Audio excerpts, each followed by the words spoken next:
निरंजन साहू सह प्रयोजिका पूजाराणी साहू को high big budget यात्रा अनुष्ठान यात्रा ग्रांड महल। यही यात्रा ग्रांड महल रे 25-26 वर्ष यात्रा ऋतु केउ अभिनेता केउ अभिनेत्री माने चुक्तिबद्ध हेले जदि संपूर्ण वीडियो देखिए ताहले जानि पारि। जय जगन्नाथ। मु राजेंद्र पुणी थे स्वागत करुच्ची आउ एक दमदार वीडियो सहित रॉक एशन चैनल। आज वीडियोटी प्रयोजक निरंजन साहू को हाई बिग बजेट यात्रा अनुष्ठान यात्रा ग्रांड महल रो कलाकार विषय केउ कलाकार माने यात्रा ग्रांड महल रे चुक्तिबद्ध होइचंदी 2025-2026 यात्रा ऋतु। चलतु डेरी न करी केउ कलाकार माने चुक्तिबद्ध होइचंदी आग देखिबा तापरे कथाबार्ता।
आपण माने देखिले 2025-2026 यात्रा ऋतु यात्रा ग्रांड महल रे केउ अभिनेता केउ अभिनेत्री माने चुक्तिबद्ध होइछन। मानक भितरु आपणकर प्रिय अभिनेता किए अभिनेत्री किए निश्चित मतामत रे जणेव को अनुरोध। वीडियो शेष हो बसिलानी लाइक करनांती लाइक कर देंतु भूली जिवे।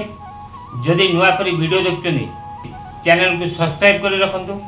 जदि फेसबुक रे देखचंदी ताले फेसबुक आईडी राजेंद्र बेरा को फॉलो करी रखंतु।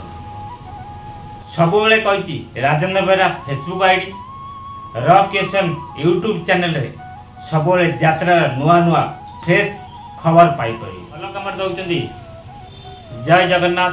जदि खराब कमेंट दउचंदी फिर भी जय जगन्नाथ। आशा करछि आपण माने समस्त भल रहिबे। मु आउटा वीडियो नै के आसीबी आपण मानक पई यात्रा ग्रांड महल रे 2025-2026 ऋतु पई केउ नाटक यात्रा ग्रांड महल रेडी करबा को जाउची ता विषय आपण मन को जणे देबी। जय जगन्नाथ।